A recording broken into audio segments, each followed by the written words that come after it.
اعوذ باللہ من الشیطان اللعین الرجیم بسم اللہ الرحمن الرحیم رب شرح لی صدری ویسر لی امری واحلل عقدۃ من لسانی یفقہوا قولی۔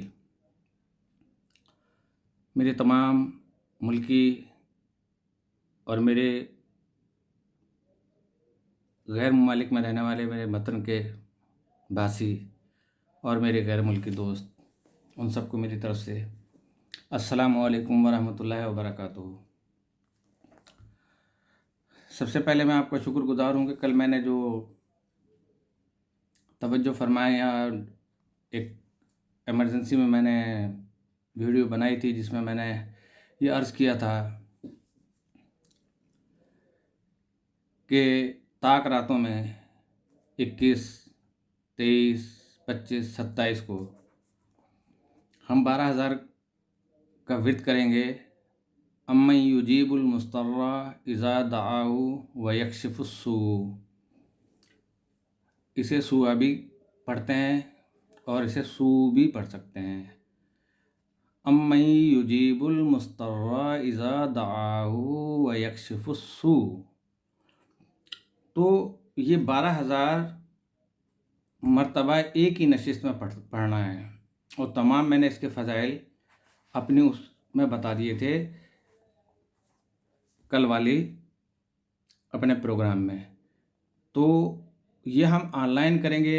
اب ظاہر ہے کہ 12,000 جو ہے مرتبہ لوگوں کو پڑھنا مشکل ہوتا ہے، تو جب ہم سب مل کے پڑھیں گے تو اس کی تعداد 24,000 بھی ہو سکتی ہے، 12,000 بھی ہو سکتی ہے۔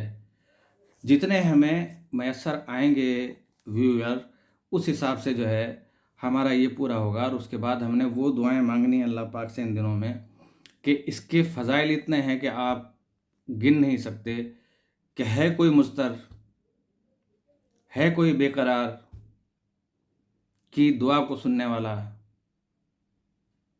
سوائے تیرے، تو ہی ان کو حل کرے گا۔ اور اس میں کوئی سائیڈ ایفیکٹ نہیں ہے، صرف فرق اتنا ہے کہ کمرے کو صاف ستھرا رکھنا ہے جہاں پہ پڑھنا ہے۔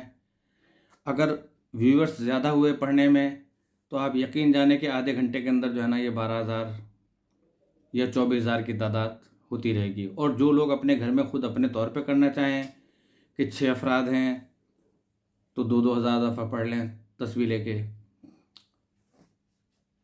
3 افراد ہیں تو وہ اس حساب سے 3,000 کے حساب سے پڑھ لیں، اور اگر 10 ہیں تو تقسیم کر لیں کہ بھئی اتنے اتنے آپ نے پڑھ لیں۔ تلفظ کا جو ہے اس میں خاص خیال رکھا جائے، وہ آپ گوگل سے سرچ کر لیجیے گا کلام پاک کے آیات کو۔ اب ہم آتے ہیں اس طرف کہ ہماری کچھ احباب نے کچھ سوالات کیے تھے ہم سے، کہ جن کے میں پہلے بھی جوابات دے چکا ہوں، اور انہوں نے بہرحال اس وقت مجھے اس میں نظر نہیں آ رہا ہے، میں نے وہ لکھ لیے تھے اس کے اندر۔ تو بہرحال انہوں نے کہا تھا کہ یہ چیز پڑھنے سے کیا اس کے اوپر سے اثرات ختم ہو جائیں گے؟ تو یقینی طور پہ آپ نے بندوبست پورا کرنا ہے، فرش پہ بیٹھنا ہے، فرش کو بالکل پاک صاف رکھ کے، اگربتی وغیرہ جلا کے اور خوشبو وغیرہ لگا کے آپ اپنے تمام مرحومین کے لیے، اپنے بیماروں کے لیے، اپنے قرض کے لیے، اپنے جو شرعی حاجات ہیں، اپنے بچوں کی شادیوں کے لیے کہ اچھی جگہوں پہ ان کی شادیاں ہو جائیں، اور محبت و یگانگت پیدا کرنے کے لیے، چاہے وہ میاں بیوی کے اندر ہو یا شرعی طور پہ میاں بیوی نہ ہوں اور وہ بننے جا رہے ہوں یا بنانا چاہتے ہوں، اور گھر والے ان کے اس فیصلے سے اختلاف کرتے ہیں لیکن وہ جینوین ہیں، دونوں سچے ہیں، تو اس کے لیے بھی یہ بہت اچھا عمل ہے، اور ہر قسم کا اس سے جادو بھی ختم ہوتا ہے، ہر قسم کی پریشانی دور ہوتی ہے۔ انشاءاللہ آپ کو اسی رات کے دوسرے دن سے آپ کے ذہن میں ایک جب اطمینان محسوس ہونے لگے، آپ سمجھ لیں کہ آپ کا کام اللہ تعالیٰ نے آپ کی دعاؤں کو قبول کر لیا ہے۔ کہ جیسے میں نے پچھلی دفعہ بتایا تھا آپ کو کہ ہم نماز پڑھ کے اتنا سکون محسوس نہیں کر رہے ہوتے ہیں جب کسی غریب کو کھانا کھلا کے اپنے سامنے اور اس کے پیسے دے کے جب گھر کے لیے آتے ہیں تو ہماری روح میں نا ایک ایسی تازگی سی محسوس ہوتی ہے. یہ تازگی اور یہ جو ہمیں محسوس ہو رہی ہوتی ہے نا، تو یہ اس بات کی غمازی کرتی ہے کہ جو تم نے عمل کیا ہے اللہ کی راہ میں وہ ان کو اللہ نے قبول کر لیا ہے. نمبر 2، ایک نے پوچھا تھا ہماری کسی دوست نے کہ اللہ کو قرض دینے کا کیا مقصد ہے، کہ کس طرح دیا جائے. اچھا، اب اللہ کو قرض اس طریقے سے دیا جاتا ہے کہ ہے کوئی کہ جو اللہ کو قرض دے کہ اگر کوئی غریب اور مستحق آپ کے گھرانے میں، آپ کے نزدیک پڑوس میں کوئی ایسا انسان ہے کہ جو بہت سفید پوش ہے، سوال نہیں کر رہا ہے، اور آپ اس کو نیت کر کے کہ میں یہ اس کی مدد کر رہی ہوں یا مدد کر رہا ہوں اتنے روپے سے، اے میرے مالک قربتاً اللہ، تیری قربت حاصل کرنے کے لیے، تو یہ آپ کو نئے سمجھے کہ اللہ کو قرض دیا، اور اس کے بدلے میں اللہ تعالیٰ آپ کو 70 گنا آپ کی روزی میں جو ہے نا وہ اضافہ کرے گا. اور یہی چیز ہے کہ ملٹیپلائی ہوتی چلی جاتی ہے کہ آپ سخی بنتے چلے جائیں، اللہ تعالیٰ دیتا رہے گا آپ کو. جہاں آپ نے ہاتھ روکا اللہ تعالیٰ نے وہ رزق بھی وہاں پہ روک لینا. بس پھر اتنا ہی ہوگا کہ آپ کھا سکتے ہیں، آپ کے گھر والے کھا سکتے ہیں، اس سے زیادہ نہیں بڑھے گا. لہٰذا اسی لیے کنجوسی کو اور بخل کو جو ہے وہ نبی کریم صلی اللہ علیہ وسلم نے بھی اور اللہ پاک نے بھی جو ہے وہ ممنوع قرار دیا ہے اور حرام قرار دیا ہے کہ بخیل جو ہے وہ ہم میں سے نہیں ہے. تو دوسرا سوال کسی نے کیا تھا کہ اس رات کو صدقہ کیا دیں، کیا سوتے وقت ہم کر سکتے ہیں عمل. تو حسب توفیق جو بھی ان کی حیثیت ہو اس حساب سے جو ہے وہ اپنا صدقہ دے سکتے ہیں. 10 روپے نکال دیں، 15 روپے نکال دیں، 50 روپے نکال دیں، اور اپنے پورے گھرانے کا نام لے کے قربتاً اللہ کر کے اپنے تکیے کے نیچے آپ رکھ کے سو جائیں. انشاءاللہ وہ رات آپ کو مرنے نہیں دے گی، کیونکہ صدقہ رد بلا ہے، تمام بلاؤں کا رد ہے. اس کے اندر جو ہے نا صدقے سے موت تک ٹل جاتی ہے. بس یوں سمجھ لیں جو میں نے حضرت عیسیٰ کا پچھلے پروگراموں میں واقعہ آپ کو بتایا تھا. دوسرے ہمارے ایک دوست تھے جنہوں نے یہ پوچھا تھا کہ روحوں کو نہیں بلایا جا سکتا، یا روحوں میں اور نفس میں جو ہے نا وہ کیا مسئلہ ہے. تو یہ ایک ایسا ٹاپک تھا کہ جو ہمارا ٹاپک اس چیز میں نہیں چل رہا تھا، اس میں ہم بات کریں گے. لیکن اس سے پہلے جو ہے نا میں صرف اتنا بتا دوں کہ نہج البلاغہ میں حضرت علیہ السلام فرماتے ہیں کہ من عرف نفسہ فقد عرف ربہ. نہج البلاغہ میں انہوں نے فرمایا ہے من عرف نفسہ فقد عرف ربہ، کہ جس نے اپنے نفس کو پہچانا گویا کہ اس نے اپنے رب کو پہچانا.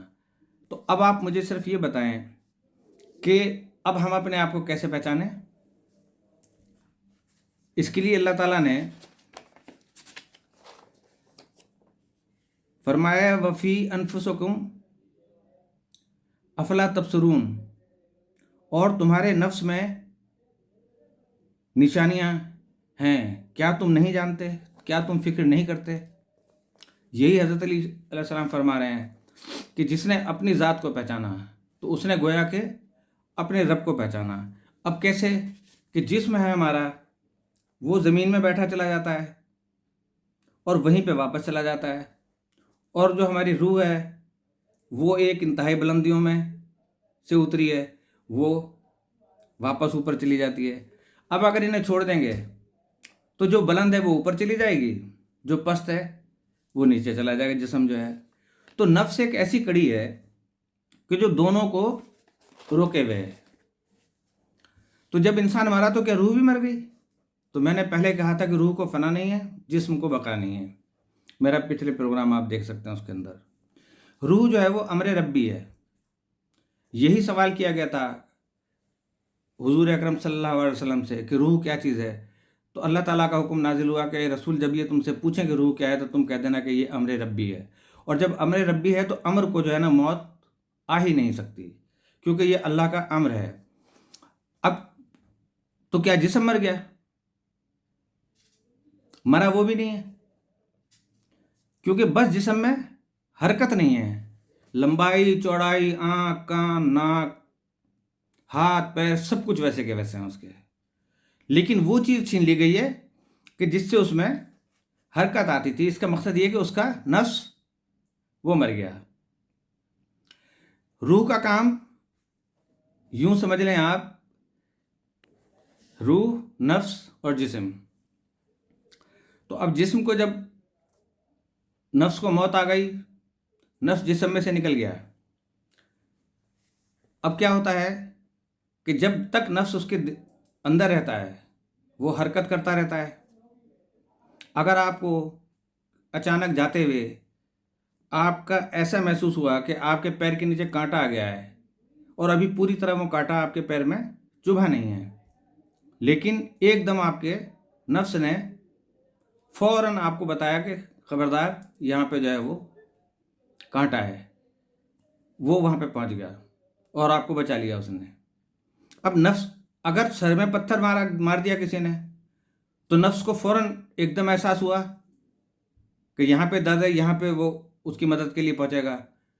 پیر میں چوٹ لگ گئی تو بغیر کسی وجہ کے، بغیر کسی دوری کے کہ نفس کہاں پہ ہے، فوراً اسے محسوس ہوگا کہ ہاں میرے پاؤں میں جو ہے نا چوٹ لگی ہے. تو نفس کی کوئی جگہ جسم میں ہم متعین نہیں کر سکتے کہ یہ دماغ میں ہے یا دل میں ہے، یہ پورے جسم پہ محیط ہے اور پورے جسم میں پھیلا ہوا ہے. تو اب کیا ہے کہ یہ سب سے پہلا جو ہے کہ جو چیز، اور نفس ہمیں نظر نہیں آتا لیکن ہمیں محسوس کرواتا ہے. اور اسی وجہ سے اللہ تعالیٰ کو پہچاننے کے لیے جو میں نے آپ کو شروع میں بتایا کہ من عرف نفسہ فقد عرف ربہ، کہ جس نے اپنے آپ کو پہچانا گویا کہ اس نے اپنے رب کو پہچانا. اب رب کو کسی نے نہیں دیکھا ہے لیکن لوگ کہتے ہیں کہ بھائی ہم دیکھنا چاہتے ہیں. تو صرف یہ چیز کہ اپنے آپ کو پہچانو، سمجھو کہ اللہ کو آپ نے پہچان لیا. تو درد جس وقت ہوا، آپ نے کہا درد ہو رہا ہے، آپ دکھا سکتے ہیں لیکن ہو رہا ہے. آپ نیند میں سو رہے ہیں، آپ کا نفس جو ہے آپ کے جسم سے نکل کے آسمانوں کی سیر کر رہا ہے، امریکہ کی سیر کر رہا ہے، کہیں کی بھی سیر کر رہا ہے. اب نہ اس کے پاس آنکھیں ہیں لیکن دیکھ رہا ہے، نہ اس کے پاس زبان ہے لیکن وہ دیکھ رہا ہے، نہ اس کے پاس وہ ٹانگیں ہیں لیکن پھر بھی چل رہا ہے. لیکن جسم تو آپ کا وہاں پہ پڑا ہوا ہے. تو بالکل بعین ہی اللہ کی دلیل یہاں سے ہمیں مل جاتی ہے کہ ہم نے جب اپنے نفس کو پہچان لیا کہ ہمارا نفس بغیر آنکھوں کے دیکھ رہا ہے اور پورا منظر آ کے بیان کر رہا ہے، آنکھیں تو یہیں چھوڑ گیا وہ. تو اب ہم اللہ تعالیٰ کو بالکل اسی طریقے سے کہ موجود ہے ہمیں نظر نہیں آتا جب ہمارے اپنے اندر کی چیز ہمیں نظر نہیں آ رہی. اور دلیل بھی یہی ہے، فلسفی کہتا کہ یہ چاند جو ہے مجھے خود بخود نظر آ رہا ہے، بن گیا. سورج مجھے خود بخود نظر آ رہا ہے، ہو سکتا کہ نہ ہو. لیکن اور چیزوں کا بھی وہ انکار کر رہا ہے فلسفی. فلسفہ ہے نا، پاگل پن بھی ہوتا ہے اس کے اندر.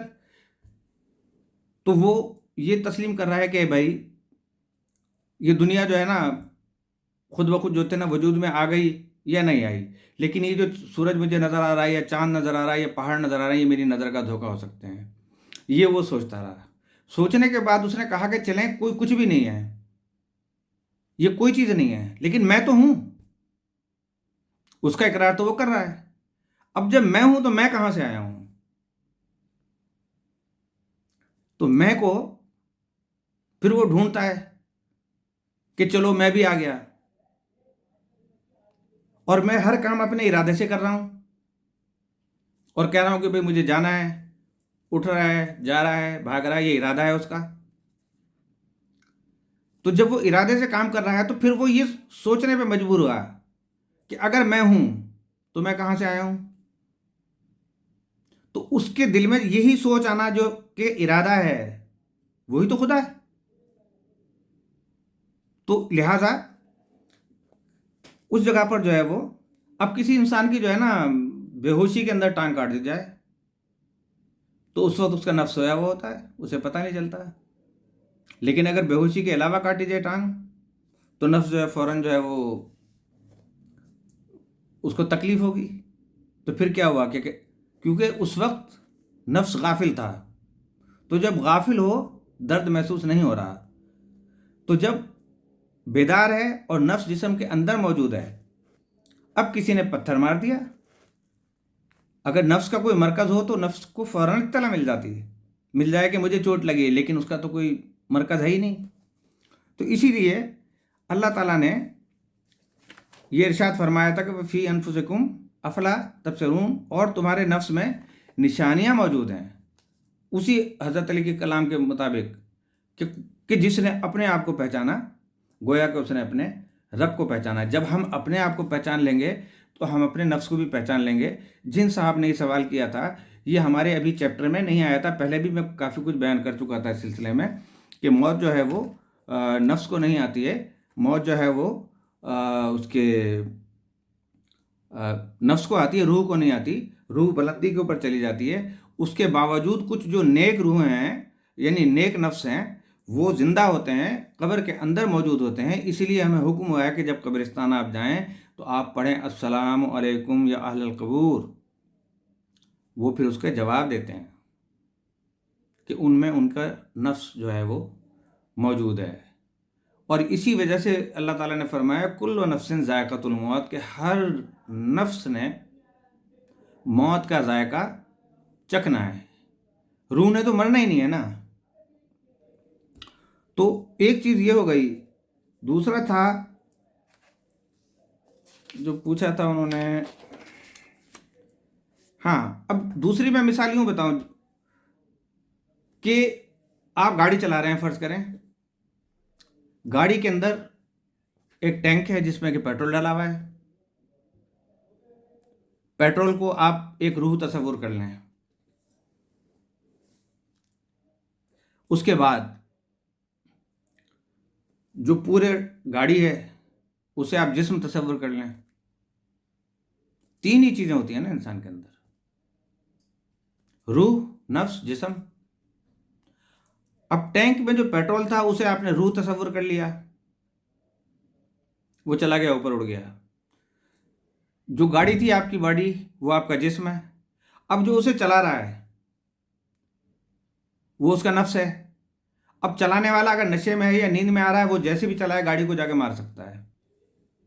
یہی ہمارے اندر نفس اسی طرح کام کرتا ہے، اور نفس دو قسم کے مشہور ہیں، نفس امارہ، نفس لوامہ۔ ایک نفس اچھا، نفس لوامہ کہ جو نیکی کا حکم دیتا ہے اور اس کو ٹوکتا رہتا ہے، اور نفس امارہ جو ہے وہ اس کو برائی کی طرف جو ہے نا کھینچتا ہے۔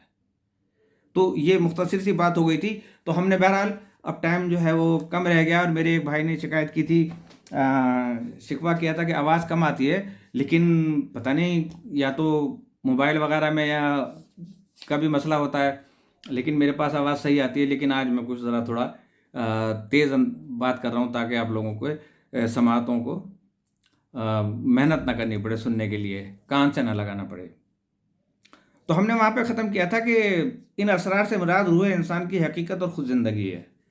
یہ ہم چل رہے تھے وہ اسیری روحوں کی سائڈ پہ۔ تو اب ہم آ جاتے ہیں روح کے فرنیچر کی طرف، کہ طویل تجربہ اور مشاہدے کے بعد یہ حقیقت کھل چکی ہے کہ کچھ مخفی اثرات ہماری زندگی کو متاثر کر رہے ہیں، جن سے ہم کسی صورت بچ نہیں سکتے۔ ان میں سے بعض اثرات اچھے ہیں جن کا منبع اللہ اور ملائکہ ہیں۔ اب منبع کیا ہے؟ کہ بنیاد، کہ جس کی بنیاد جو ہے وہ اللہ اور اس کے ملائکہ ہیں۔ اور بعض برے ہیں جن کا مبدا، یعنی جو اس کا اصل ہے وہ ابلیس ہے۔ تو خدا و ابلیس زبردست حقیقتیں جن کی خارج کردہ لہریں ہمارے دل و دماغ پر مسلسل ٹکرا کر خیالات کو، افکار کو اور تجاویز کی صورت میں ڈھالتی ہیں۔ محبت، رحم، حیا، مروت، انصاف، تسلیم و رضا کے حسین جذبات خدائی لہروں سے پیدا ہوتے ہیں۔ نفرت، کینہ، حسد، ظلم، بے حیائی، بددیانتی، شرانگیزی کی تمنا شیطانی امواج کی تخلیق ہیں، یعنی جو شیطانی موجیں ہیں، جو اس کی لہریں ہیں، یہ اس کا ہے۔ تو اول الذکر کا نتیجہ جو ہے وہ جو میں نے آپ سے پہلے کیا کہ ایک بلند تر حیات اور اللہ سے رابطہ ہے۔ پہلا جو ہے کہ حیات کو اتنا بلند ہونا چاہیے یہ جذبات روح کا فرنیچر ہیں اور روح کی طرح غیر فانی ہیں۔ بعد از مرگ روح ان جذبات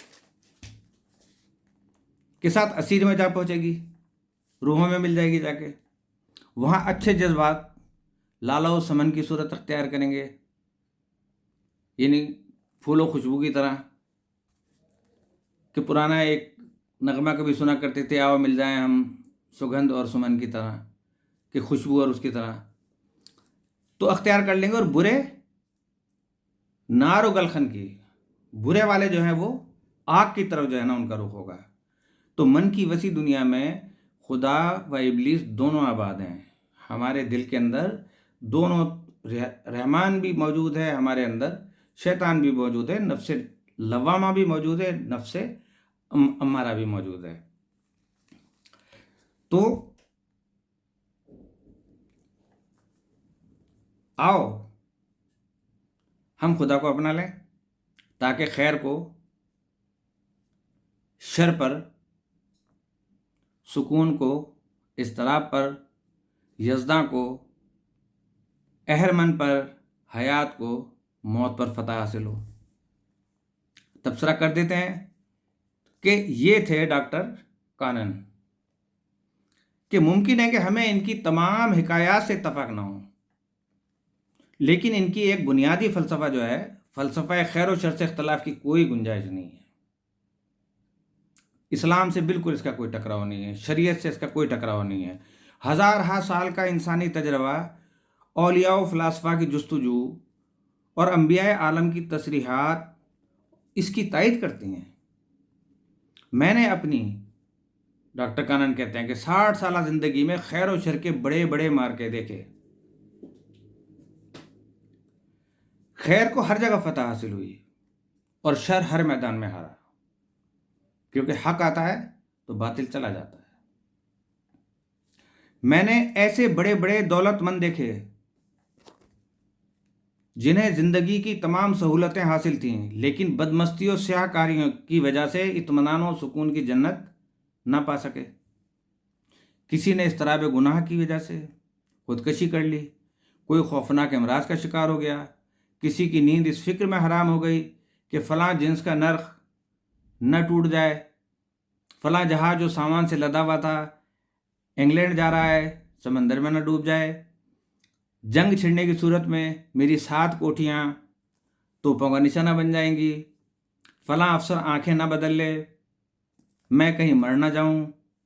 لیکن اللہ کا بندہ ان تمام خدشوں سے بالاتر ہوتا ہے، اسے کوئی واقعہ یا حادثہ پریشان نہیں کر سکتا کہ وہ اللہ کو حکیم علی الاطلاق سمجھتا ہے اور جانتا ہے۔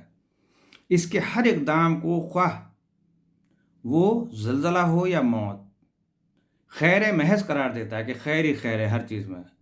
وہ ہر چیز میں کہتا ہے شکر الحمدللہ رب العالمین۔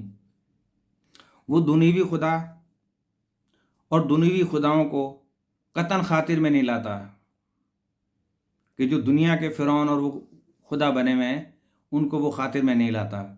شاہوں کے انعام و سلام کی کوئی وقت اس کے نزدیک نہیں ہوتی، صرف تقویٰ کو معیار عظمت سمجھتا ہے، اور جو فرد اس جوہر سے بیگانہ ہو اس سے دامن بچا کر چلتا ہے، حرص و مال و جاہ سے وراتر ہوتا ہے، اس سے بالکل مختلف اس کی سوچ ہوتی ہے کہ کیا حرص اور کیا حویث اور کس قسم کی ہے، فقیر بندہ ہوتا ہے بالکل، اور ہر حال میں اس کا نظر اور اس کی نظر جو ہے اپنے مستقل مسکن و مامن پہ رہتی ہے کہ مجھے کہاں جانا ہے، کس کے پاس میں نے حاضر ہونا ہے۔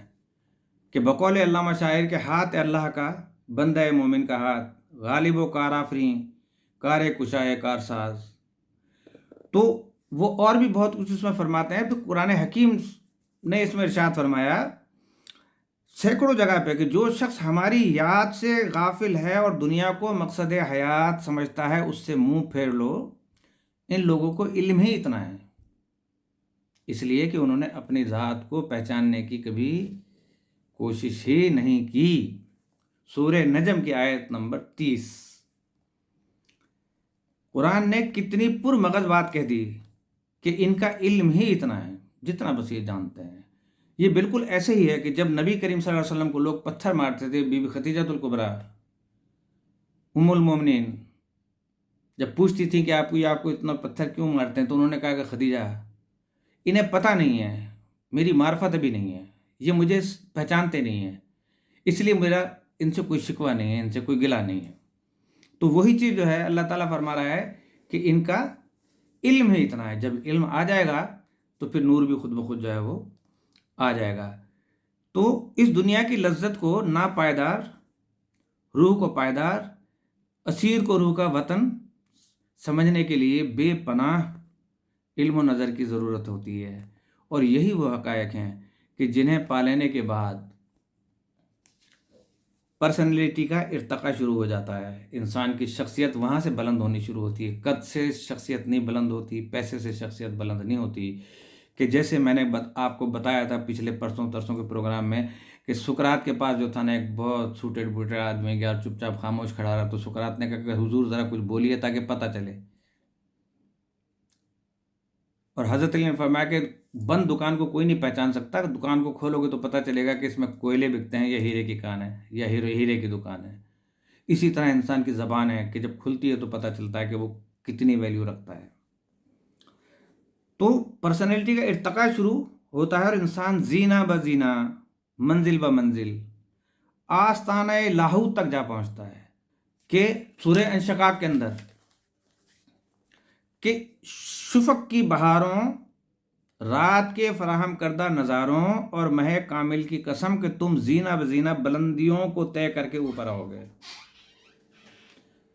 سورہ حدید میں اللہ پاک فرماتا ہے کہ اتنی سی بات سمجھ لو کہ دنیوی زندگی، کھیل کود اور آرائش و باہمی تفاخر، فخر کرنا کسی چیز کے اوپر، اور مال و اولاد کی کثرت کا نام ہے. اس کی مثال وہ بارش ہے جس سے کسانوں کی کھیتیاں لہلہا اٹھیں. کچھ دیر کے بعد یہ کھیتیاں سوکھنے لگیں، رنگ پیلا پڑ جائے گا اور بالآخر چورا بن جائیں. موت کے بعد دو ہی چیزیں ہیں، یا تو المناک عذاب یا زحمت بے حساب. یاد رکھو یہ زندگی متاع فریب ہے. ٹائم کافی ہو چکا ہے اور 15-16 رمضان کے بعد جو ہے ہم نے تھوڑے رمضان کے پروگرام کرنے ہیں، اور اس کے بعد جو ہے نا ہم نے اپنا پروگرام پھر شروع کرنا ہے اسی کے اوپر. جہاں تک ہو سکتا ہے میں یہ چاہ رہا ہوں کہ یہ چیپٹر ہم اس کا جو ہے نا کلوز کر سکیں.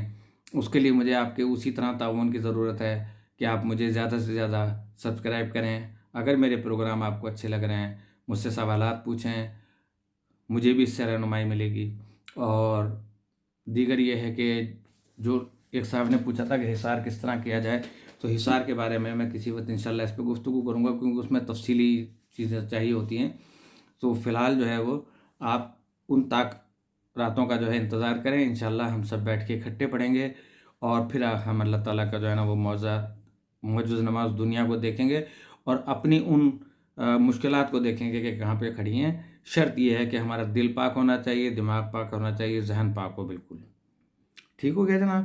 تو اسی طرح آپ اپنی کمیونٹی میں میرے پروگرامز کو شیئر کر کے زیادہ سے زیادہ مجھے سبسکرائب کریں اور زیادہ سے زیادہ مجھے سنیں. اب منزل جو ہے وہ میری منزل اللہ کے بعد آپ لوگوں کے ہاتھ میں ہے، اور انشاءاللہ وہ دن دور نہیں. مجھے لگتا ہے کہ اگر آپ کا تعاون ایسے ہی جاری رہا تو غالباً رمضان المبارک میں ہی میرے جو ہے نا آرٹس پورے ہو جائیں گے. اس کے بعد ہم ہوں گے، آپ ہوں گے، اور ایک سکون ہوگا. پھر ہماری گفتگو جو ہے انشاءاللہ بہت اچھے طریقے سے جو ہے وہ جاری و ساری رہے گی. آپ مجھے اتنا سنتے ہیں رمضان کے مہینے میں بھی اور ٹائم دیتے ہیں، میں آپ کا شکر گزار ہوں بہت زیادہ. اجازت چاہتا ہوں اس دعا کے ساتھ کہ اللہ پاک ہماری سب کی جان و مال و عزت و آبرو اور ایمان کی حفاظت فرمائے، اور جو مقروض ہیں ان کا قرض خزانہ غیب سے عطا فرما دے، جو بیمار ہیں ان کو صحت کاملہ کلی اور طول عمر عطا فرما، اور جو مرحومین اس دنیا سے جا چکے ہیں ہمارے جتنے بھی ہیں ان کو اللہ پاک اعلیٰ علین میں جگہ عطا فرمائے، اور ان کو ہر قسم کی پریشانیوں سے اور عذاب قبر سے جو ہے نا محفوظ فرمائے.